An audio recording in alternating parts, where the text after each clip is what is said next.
뉴스 시작합니다. 김윤수입니다. 오늘 밤 극한 호우가 쏟아집니다. 지난달 전국을 핥히고 간 그 괴물 폭우가 다시 한번 우리나라를 덮치는 겁니다. 이미 겪은 것처럼 전국 곳곳에서 짧은 시간에 돌풍과 천둥, 번개를 동반한 강한 비가 집중적으로 내립니다. 남부지방엔 시간당 최대 80mm가 쏟아지고 오늘 밤사이 수도권엔 150mm의 물폭탄이 예고돼 있습니다. 오늘의 첫 소식 김지우 기자가 보도합니다. 3년 전 집중호우에 일가족이 사망했던 신림동 반지하촌.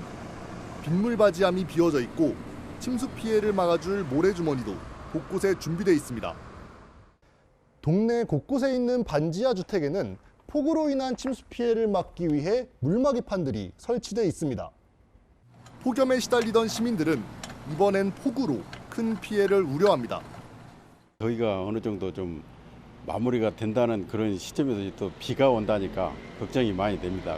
저희들로서는 큰 방법은 없고, 그래서 걱정은 많이 됩니다. 특히 취약 시간대인 밤 사이에 폭우가 내릴 거라는 예측이 나오자 주민들은 벌써 걱정이 앞섭니다. 반지하 살게 되면 어떻게 되나 막 집안에서 물이 올라와요.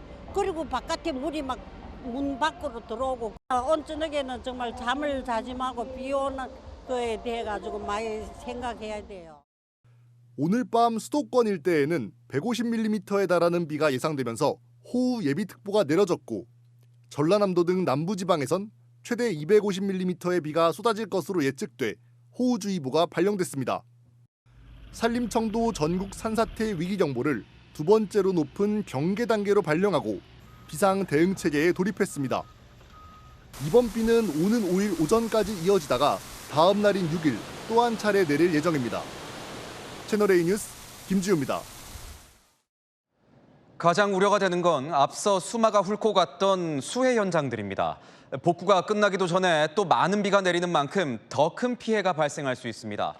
주민들은 이번 비 소식에 불안감을 감추지 못하고 있습니다. 이어서 김대욱 기자입니다. 지난달 폭우가 핥히고 간 충남 예산군의 한 마을. 비닐하우스 철골은 엿가락처럼 휘었고 무럭무럭 자라던 수박은 빗물에 떠내려가 밭엔 흙더미만 남았습니다. 중장비까지 동원해보지만 마을은 아직 제 모습을 찾지 못했습니다. 하우스 다 절단났지. 다 물을 썩었지. 예? 지금 심정이야 뭐라고 말 못하지. 창고 안에 가득 쌓여있던 작물, 이제는 쓰레기 더미가 됐습니다. 감자 같은 경우도 많은 피해를 입어서 이렇게 다 폐기 처분되고 있는데 또 이번에도 또 많은 비가 온다고 해서 걱정이 많습니다. 오늘 밤 충청권에는 시간당 50에서 80mm의 강한 호우가 쏟아질 것으로 예보됐습니다. 지난 수해 복구 작업이 아직 끝나지도 않았는데 또다시 많은 비가 내린다는 소식에 농민들은 발만 동동 구릅니다. 지자체도 하천 농경지를 대상으로 응급복구에 나서는 등 예의주시하고 있습니다. 지난 폭우로 무너진 삽교천 일대 방수문입니다. 오늘 밤 폭우가 예보되면서 물길을 트기 위해 철거 작업이 한창입니다. 응급복구는 대부분 이제 다 진행이 되고 있는데 2차 피해가 예상이 되면 바로 장비나 인력이 투입돼서 그거는 호우 피해가 없도록. 지난 수해로 인한 충남 지역의 재산 피해는 총 3,400억여 원으로 집계됐습니다. 지자체가 안전안내 문자를 보내는 등 추가 피해 예방에 총력을 기울이고 있지만 터전을 잃은 농민들의 시름이 깊어지고 있습니다. 채널A 뉴스 김대욱입니다. 우리 정부가 이번 달 마지막 주에 한미 정상회담을 여는 방안을 유력하게 검토하고 있습니다. 이미 잡혀있는 국내 일정들을 감안할 때 가장 가능성이 높다는 겁니다. 외교안보 이슈를 포함해서 정상회담 테이블에 올릴 의제 조율도 시작됐습니다. 보도에 이상원 기자입니다. 우리 정부가 한미 정상회담 일정을 8월 말로 잡고 미국 측과 협상하고 있는 것으로 전해집니다. 트럼프 미국 대통령이 지난 30일 2주 내로 백악관에서 정상회담을 한다고 밝히면서 이달 12일에서 14일에 열릴 것이란 관측이 나왔지만 8월 말이 유력하다는 게 대통령실 설명입니다. 외국 정상 방한과 국민 임명식, 한미 연합군사훈련 등 일정이 산적하기 때문입니다. 대통령실 고위 관계자는 양국 일정이 맞아야 하는데 마지막 주에 열릴 가능성이 높다고 말했습니다. 의제 조율이 안 돼 밀린 건 아니라는 겁니다. 대통령실 고위 관계자는 의제 협상이 순조롭지 않아 회담 일정이 미뤄진 게 아니라며 관세 협상이 타결됐기 때문에 오히려 급할 게 없다고 말했습니다. 이번 회담 테이블에는 방위비 분담금, 미국산 무기 구입 등 안보 패키지가 주요하게 다뤄질 전망입니다. 안보나 이런 문제들은 한미 정상회담이 있기 때문에 그쪽에서 이제 논의가 될 것 같고요.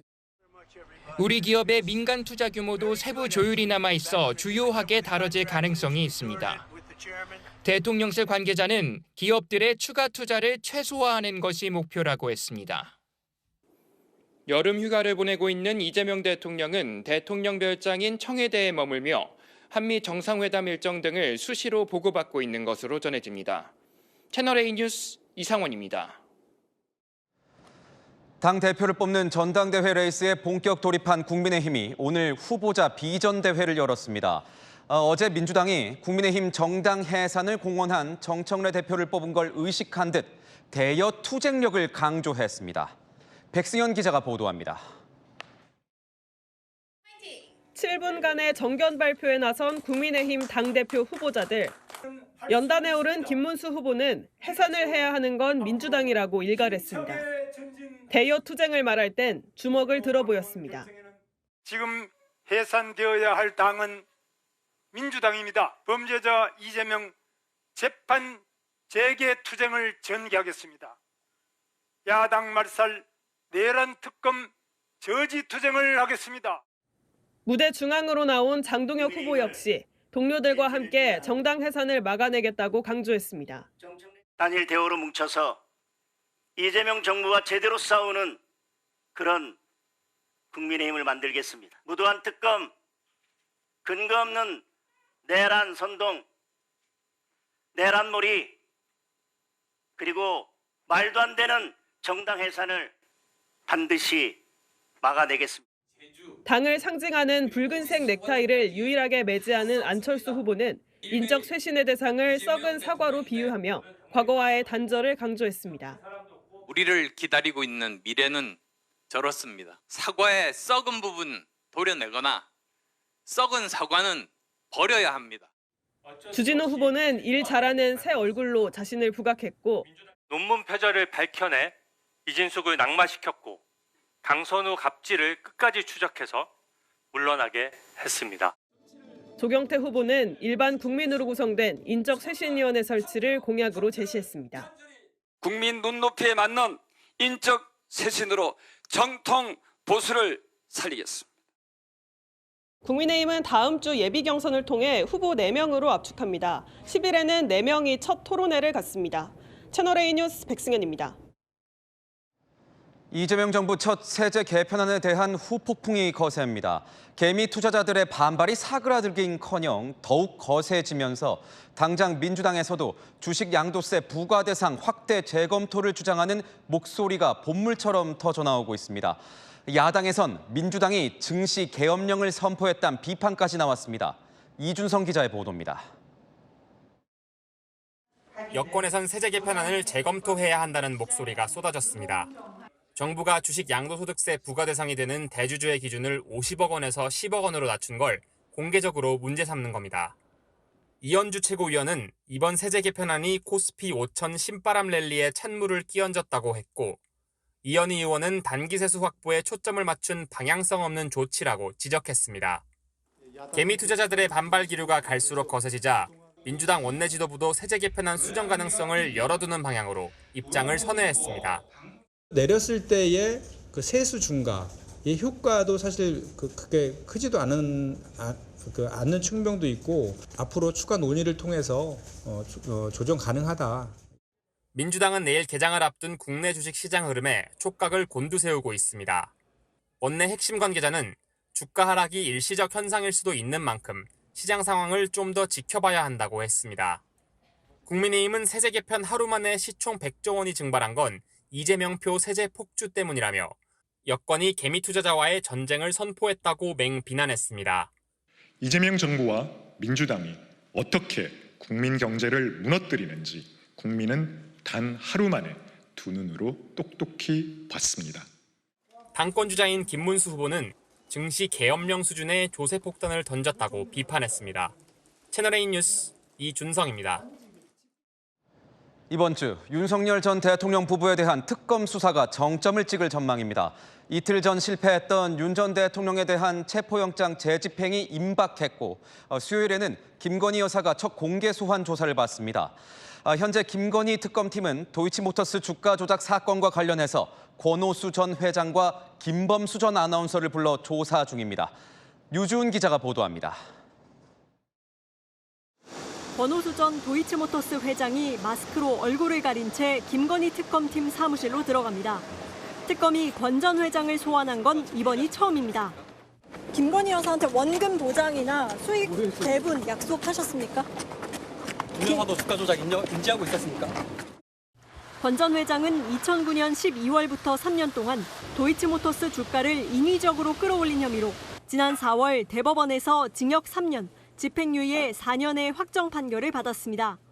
특검은 주가 조작 당시 2차 주포 김모 씨가 다른 조작 사범에게 도이치모터스 8만 주를 3,300원에 매도하라는 취지의 문자를 보냈고 7초 뒤 김건희 여사 계좌에서 같은 내용의 매도 주문이 나온 정황을 수사 중입니다. 특검은 권 전 회장을 상대로 김 여사가 당시 주가 조작을 인지했는지 실제 가담했는지 여부를 집중 조사한 것으로 알려졌습니다. 김범수 전 아나운서도 오늘 참고인 신분으로 특검 조사를 받았습니다. 특검은 김 전 아나운서가 코바나 콘텐츠 사내이사로 재직했을 당시 도이치모터스 주식을 거래한 정황을 포착한 것으로 전해졌습니다. 특검은 김 여사로부터 주가 조작 사실을 공유받았을 가능성을 의심하고 있습니다.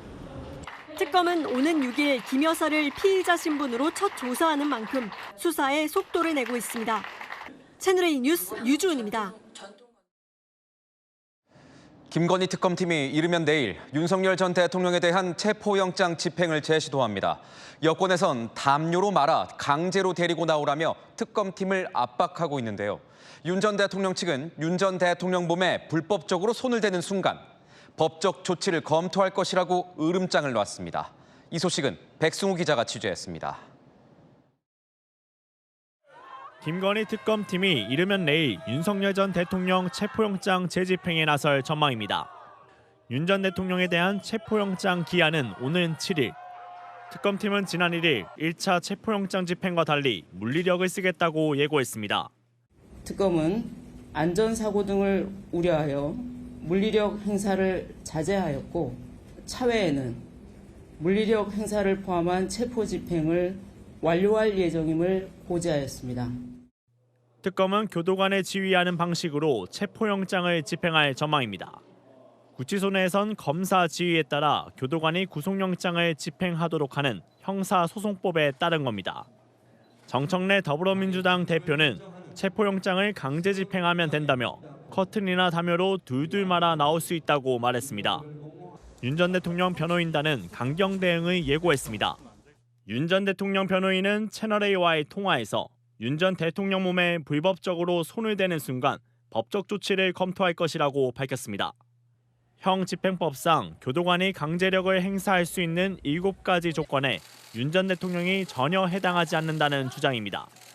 윤 전 대통령은 김건희 특검팀 수사에 김홍희, 배보윤 변호사를 변호인으로 선임했습니다. 채널A 뉴스 백수호입니다.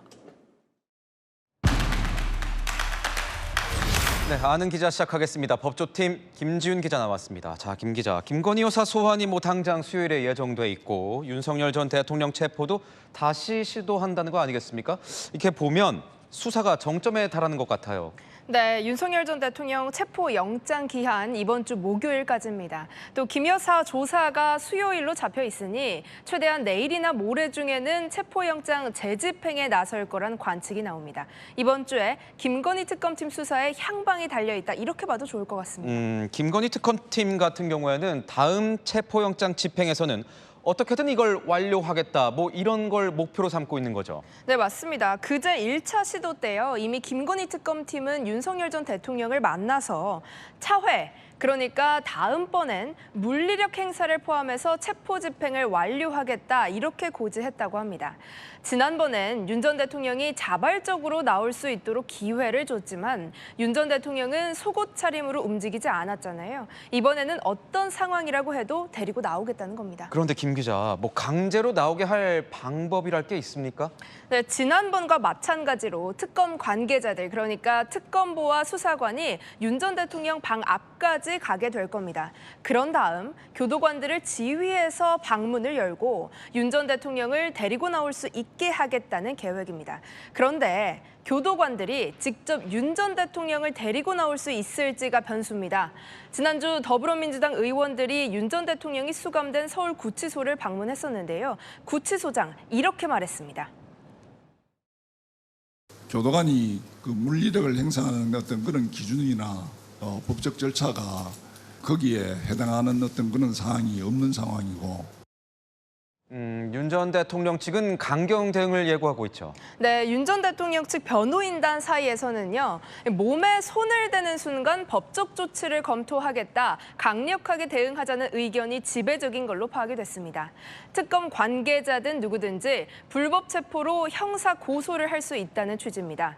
현행법상 교도관이 수용자에게 강제력을 행사할 수 있는 경우는 단 7가지로 한정돼 있다는 게 근거인데요. 앞에서 구치소장이 했던 이야기와 같은 취지입니다. 그런데 전 좀 궁금한 게 있어요. 윤 전 대통령은 왜 나오지 않는 겁니까? 이게 그러니까 이 변호인단의 어떤 전략 같은 겁니까? 네, 특검 조사에 불응하는 이 상황이요. 변호인단의 전략이라기보다는 이 윤 전 대통령의 뜻이라고 보는 게 더 적절할 걸로 보입니다.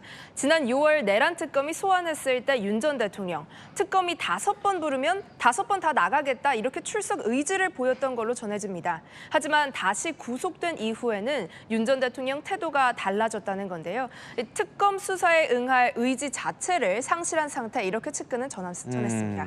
김건희 특검팀의 뭐 변호인 선임계도 지금 새로 냈다는 건데 이런 걸 보면 전면전 준비라고 봐야 할까요? 네, 김건희 특검팀이 1차 체포 시도를 할 때까지도요. 윤 전 대통령 측은 김건희 특검팀의 선임계도 내지 않고 대응을 일절 안 했었는데요. 체포 무산 이후에 김홍일, 배보윤 두 변호사가 선임계를 제출했습니다. 탄핵 심판뿐 아니라 최근 내란 특검 조사에도 동석했던 변호인들인데요. 당장 특검이 윤 전 대통령을 강제 구인할 경우 조사 입회를 대비해서 선임계를 냈다는 분석도 나옵니다. 또 취재를 해보니까요. 선임계는 내지 않은 다른 변호인들도 내일 오전 9시 반 윤 전 대통령 접견 신청을 해둔 상태라고 합니다. 구치소 내부와 외부 윤 전 대통령 변호인단이 포진하면서 내일 특검 움직임에 실시간 대응할 걸로 보입니다. 네, 잘 들었습니다. 지금까지 아는 기자였습니다. 이런 일이 있었습니다. 40도에 육박하는 폭염에 갓 2살밖에 안 된 아기를 집안에 혼자 두고 사흘간 외출한 20대 여성이 경찰에 붙잡혔습니다. 이 여성은 남자친구를 만나기 위해 집을 비웠다고 진술했습니다. 보도에 최다희 기자입니다. 늦은 밤 경광등을 켠 소방차가 도착하고 대원들이 장비를 챙겨 내립니다. 건물 창문에 사다리를 설치하더니 잠시 뒤 대원들이 어린 아기를 안은 채 구급 차량에 오릅니다. 폭염 속 아기가 집에 혼자 방치된 것 같다는 신고가 접수된 건 지난달 29일 오후 9시 44분쯤. 경찰과 구조대원들은 쓰레기 더미가 쌓인 집 안에서 홀로 남은 만 2살짜리 남자 아기를 발견했습니다. 발견 당시 아기를 향해 선풍기가 돌아가고 있었고 주변엔 음식들도 놓여 있었습니다. 아침 저녁으로 뭔가 아기가 아픈 듯한 울음소리 있잖아요. 경찰 조사 결과 엄마인 20대 여성은 사흘간 외출 중인 상태였습니다. 여성은 경찰 조사에서 남자친구를 만나러 외출했다는 취지로 진술한 것으로 전해졌습니다. 구조 당시 아기는 다행히 생명에는 지장이 없는 상태였습니다. 현재 아기는 여성의 친인척이 보호 중입니다. 경찰은 유기 방임 등 혐의로 여성을 입건하고 정확한 경위를 조사 중입니다. 경찰은 여성에 대해 구속영장을 신청했지만 검찰은 초범이고 범행을 자백한다는 점을 고려해 반려했습니다. 채널A 뉴스 최다희입니다. 경북 영천시의 한 화장품 원료 공장에서 대형 폭발과 함께 큰 불이 났습니다. 화학 물질을 취급하는 곳이라 불길이 컸는데 3명이 부상을 입었고 1명이 실종됐습니다.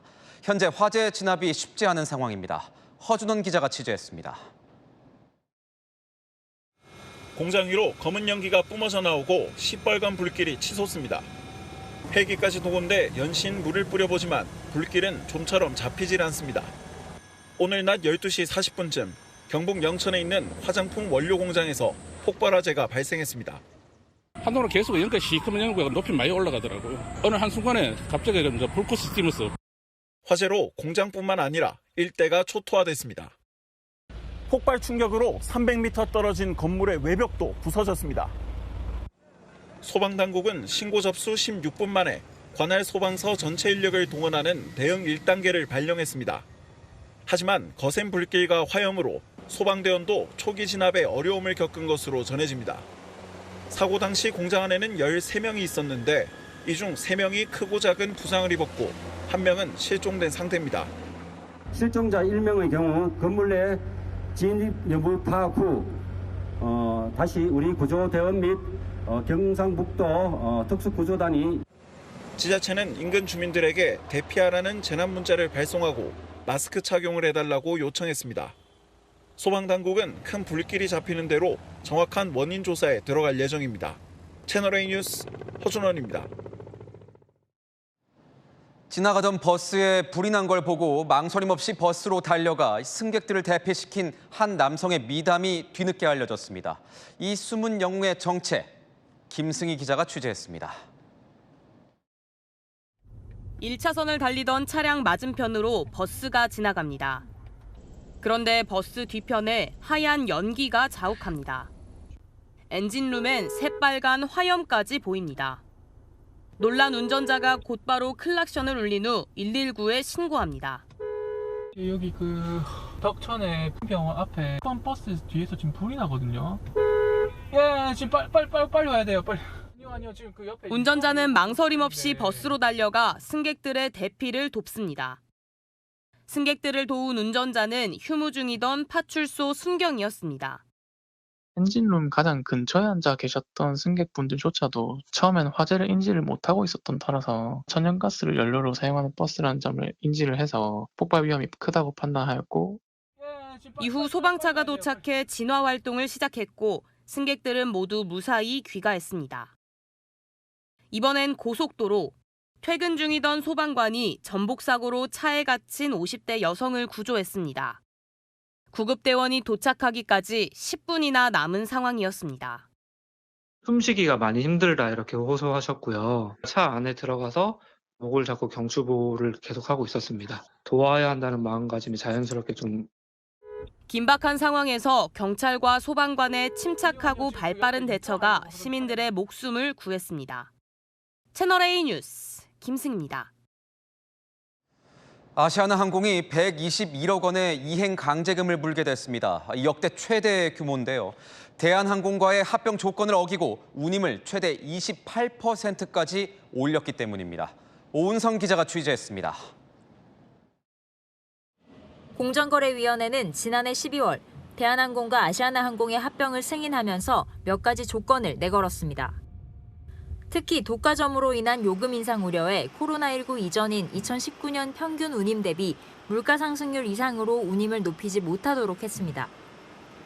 하지만 약속은 처음부터 제대로 지켜지지 않았습니다. 공정위가 올해 1분기 이행 상황을 점검한 결과 인천 바르셀로나 등 4개 노선에서 최대 28% 수준까지 당국이 정한 운임 한도를 초과한 것으로 드러났습니다. 이로 인해 약 2만 명의 고객이 최대 45만 원의 요금을 더 내야 했습니다. 고객들이 추가로 낸 금액만 31억 원에 달합니다. 소비자는 전혀 모르는 상태에서 올리는 것은 좀 부당하다고 생각을 합니다. 공정위는 아시아나항공에 이행강제금 121억 원을 부과했습니다. 관련 제도가 도입된 이래 가장 큰 규모입니다. 또 아시아나항공 법인을 검찰에 고발하기로 했습니다. 아시아나항공은 잘못을 모두 인정한다며 할인 쿠폰 등 31억 원 상당의 소비자 보상책도 마련하겠다고 밝혔습니다. 채널A 뉴스 오문선입니다.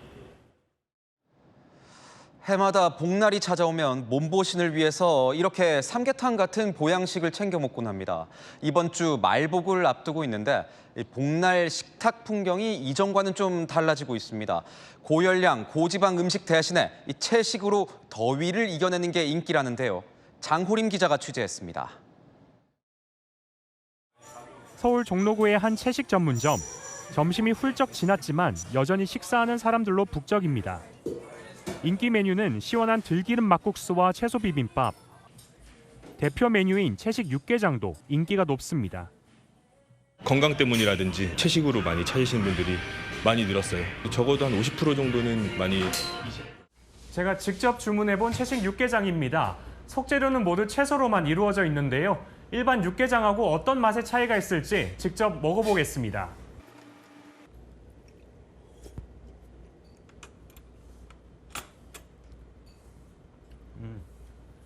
고기는 들어있지 않지만 채소에서 우러나오는 감칠맛이 개운함을 더합니다.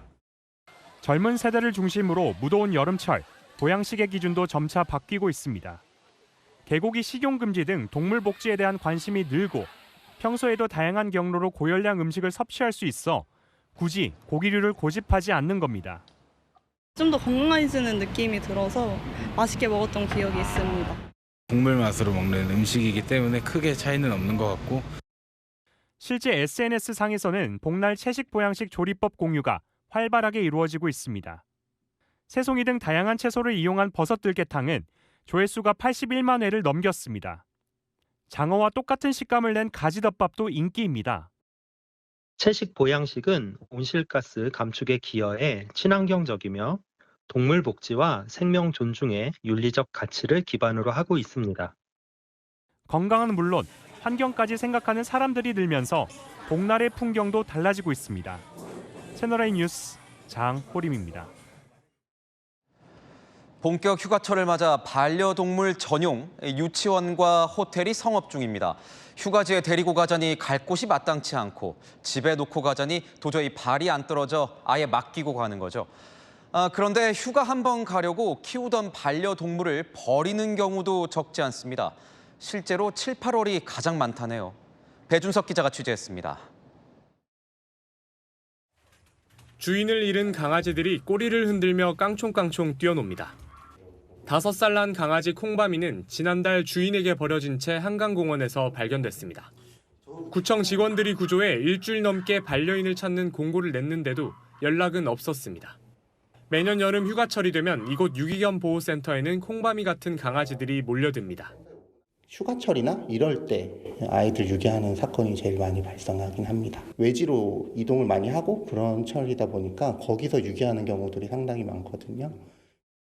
해외여행으로 집을 오래 비우며 자연스레 버려지는 반려동물도 늘어나는 겁니다. 실제 지난 한 해 구조된 반려동물은 총 10만 6,824마리로 이 중 여름 휴가철인 7, 8월에 버려지는 반려동물이 5마리 중 1마리꼴이었습니다. 인파가 많은 터미널이나 고속도로 휴게소, 유원지 등 유기장소도 다양합니다. 혹시라도 이제 어떤 이동하는 데 있어서 동물이 문제가 된다고 생각한다면 그런 어떤 동물을 동반할 수 있는 숙박업소를 찾는다거나 이런 방법도 있고 아니면 호텔링을 한다거나 이런 방법. 또 동물 유기를 막기 위해선 동물 등록 방식을 내장칩 이식으로 의무화해야 한다는 주장도 나옵니다. 채널A 뉴스 배준석입니다. 최근 트럼프 미국 대통령이 강도 높은 이민자 추방 정책을 이어가면서 미국 현지 우리 교민 사회에서도 피해를 입는 경우가 늘고 있습니다. 지난달엔 한인 영주권자가 공항에서 붙잡혀 억류된 데 이어서 이번엔 성직자 모친을 따라 미국에서 거주 중인 한국인 대학생이 이민 당국에 붙잡혔습니다. 정다은 기자가 보도합니다. 미국 뉴욕 맨해튼에서 사람들이 연수를 석방하라라고 적힌 플랜카드를 들고 행진합니다.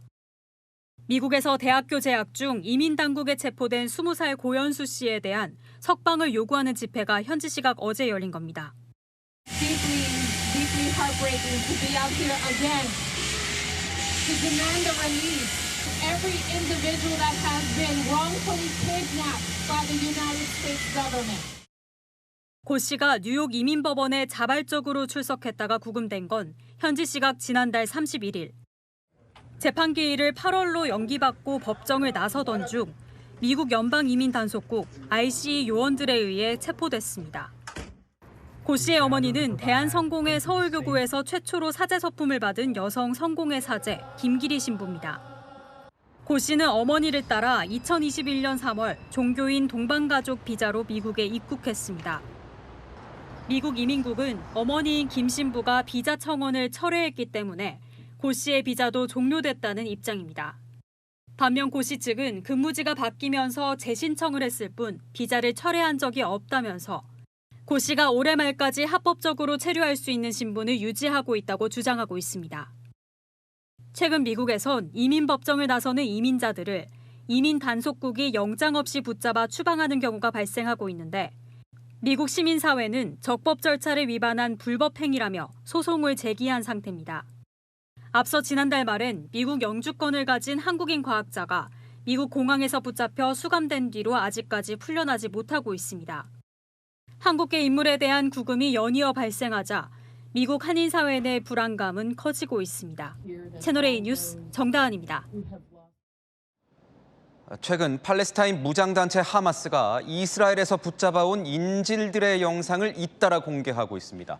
깡마른 영상 속 인질은 삽을 들고 땅을 파면서 내 무덤을 파고 있다고 말하는데요. 휴전 협상이 평행선을 달리자 이스라엘을 압박하는 심리전을 구사하는 걸로 보입니다. 당연히 이스라엘도 맞불을 놨습니다. 박선영 기자의 보도입니다. 갈비뼈가 드러날 정도로 야윈 남성이 어둡고 좁은 땅굴에 있습니다. 달력을 그린 종이를 손으로 가리키는데 며칠간 음식을 먹지 못했다고 밝힙니다. מה יקרה עם זה? אני כבר לא אוכל, לא יודע כמה ימים ברצף. 삽을 들고 땅도 파는데 자신의 무덤이라고 말합니다. חובר לעצמי את הקבר שבו אני אולי אשכב, ובאמת כל יום שהולך ועובר הזמן נגמר. 해당 남성은 팔레스타인 무장정파 하마스에 붙잡힌 이스라엘 인질 24살 에비아타르 다비드인데 억류된 지 660일이 넘었습니다. 인질의 가족들은 분노했습니다. Hamas is using Eviatar in one of the most horrific and calculated campaigns of cruelty imaginable. A live hunger experiment. 하마스가 이 영상을 공개한 건 가자지구 휴전 협상이 교착 상태에 빠지자 이스라엘 측에 협상에 나서라고 압박하기 위해서라는 해석이 나옵니다. 이스라엘도 하마스 대원이 항복하는 모습을 공개하며 맞대응했습니다. 하마스 대원 3명이 전차가 다가오자 땅굴에서 옷을 벗은 채 올라와 무릎을 꿇고 손을 드는 모습입니다. 한편 도널드 트럼프 미국 대통령의 중동 특사 스티브 위트코프는 현지 시각 어제 인질들의 가족들을 만나 하마스와 협상을 계속할 것이라고 밝혔습니다. 채널A 뉴스 박선영입니다. 지난 600년간 잠자고 있던 화산이 폭발했습니다. 이른바 불의 고리에 위치한 러시아 동부 캄차카 반도에서 규모 8.8 강진이 발생한 지 사흘 만입니다. 이번 지진이 또 다른 지진을 불러오는 방아쇠가 된 건 아닌지 우려됩니다. 배정현 기자입니다. 뿌연 연기가 하늘로 솟구쳐 사방을 뒤덮습니다. 현지 시각 어제 러시아 극동 지역인 캄차카 반도에서 크라셰닌 니코프 화산이 분화했습니다. 유라시아에서 가장 높은 화산으로 알려진 곳인데 이전의 마지막 분화가 지난 15에서 16세기로 추정됩니다. 최소 475년, 길면 약 600년 만에 처음으로 분화한 겁니다.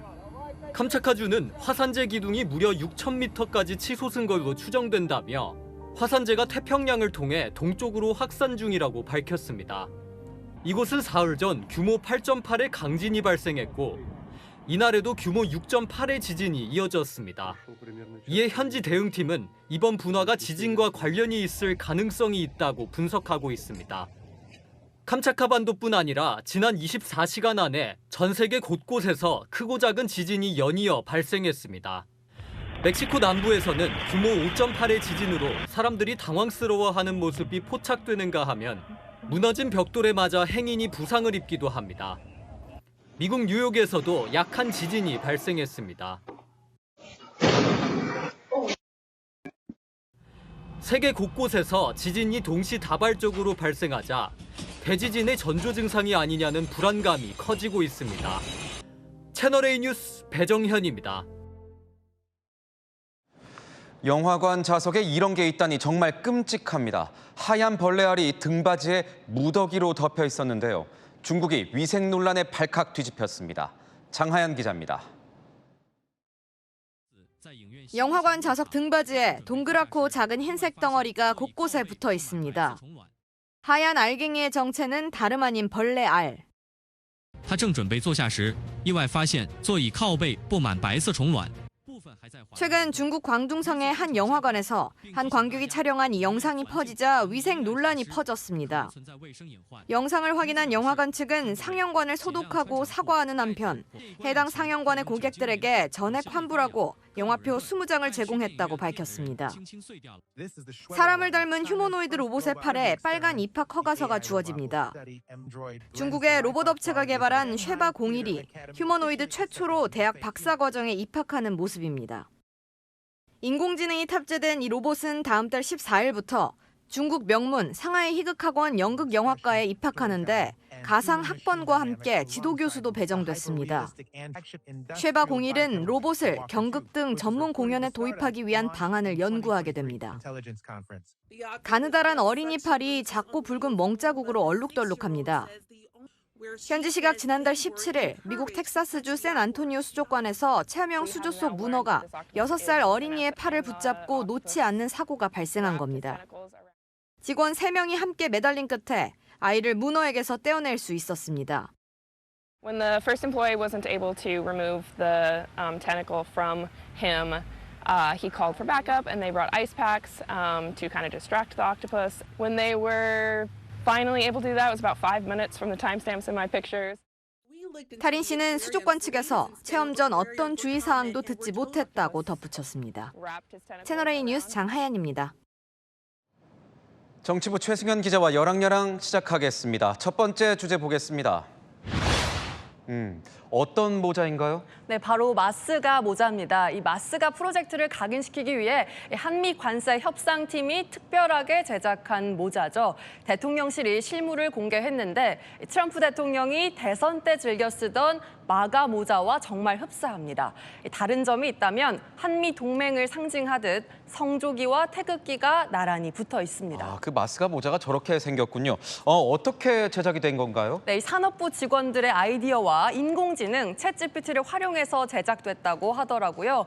김용범 대통령 정책실장은 우리가 디자인해서 미국에 10개를 가져갔다. 이런 상징물을 만들 정도로 혼신의 노력을 다했다고 후일담을 전했습니다.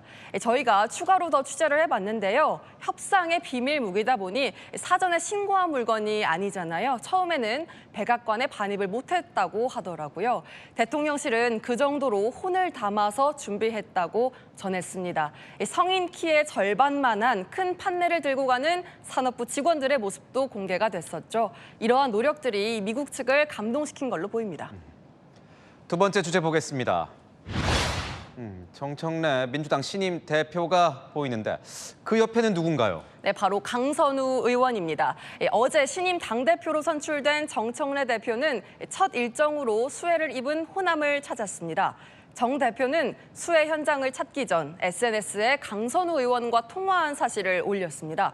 이 글에는 강 의원을 향해 든든한 울타리가 되겠다며 각별한 애정을 보였습니다. 그런데 강선우 의원 같은 경우에는 이 보좌관 갑질 논란으로 낙마를 한 터라 이 야당에선 비판이 좀 나왔을 것 같은데 어떻습니까? 네, 맞습니다. 주진우 국민의힘 의원은 이재명 대통령은 강선우를 내쳤지만 정 대표는 끝까지 안을 것이라는 메시지라며 강선우의 가식에 분노한 민심을 달래야 하는데 정반대로 갔다고 일갈했고요.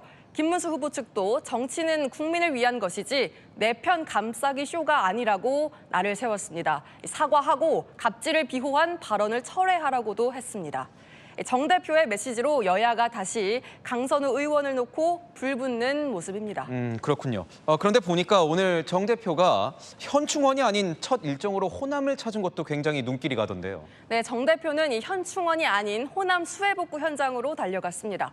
정 대표는 당대표 후보 시절에 여러 차례 수해 현장을 찾은 바 있었죠. 그런 탓일까요? 이 수해복구 전문가처럼 앞장서서 일을 하는 모습이더라고요. 오이 줄기 내리고 걷어내고 수해볶음이에요. 좀 말 시키지 마세요. 대답하기 힘들어 숨 차서. 호남인들에게 미안하고 고마움을 표시하기 위해서 호남으로 첫 일정을 잡고 싶었는데 정 대표는 국회로 돌아와 당직 인선을 발표했습니다. 정청래 호를 띄우고 본격적으로 달릴 정 대표. 검찰 개혁 등 쟁점 법안 처리 속도전을 예고하면서 여야 간 대치는 더욱 격화될 전망입니다. 네, 잘 들었습니다. 지금까지 여랑여랑이었습니다. 올여름 더위는 그야말로 강렬했습니다. 6월부터 어제까지 일 최고, 밤 최저, 일 평균 기온 모두 역대 1위를 기록했는데요. 이제 극한 폭염은 가고 폭우가 시작됩니다. 오늘 밤부터 수요일까지는 중부지방에, 목요일까지는 남부에 비가 오락가락 이어지겠습니다. 양이 무척 많겠습니다. 모레까지 남해안에 최대 250mm 이상, 충청과 전북에도 180mm 이상 내릴 것으로 보입니다. 수도권에도 150mm가 넘게 예상됩니다. 이번 비도 강하게 퍼붓겠는데요. 오늘 밤 전국에 시간당 30에서 50mm, 남해안과 제주 산간에는 80mm 이상의 극한 폭우가 내리겠습니다. 이 폭우 속에 폭염특보는 물러나겠고요. 기온이 조금 낮아집니다. 하지만 습도가 더해지기 때문에 더위가 완전히 꺾이진 않겠습니다. 날씨였습니다. 뉴스의 마칩니다. 시청해주신 여러분 고맙습니다.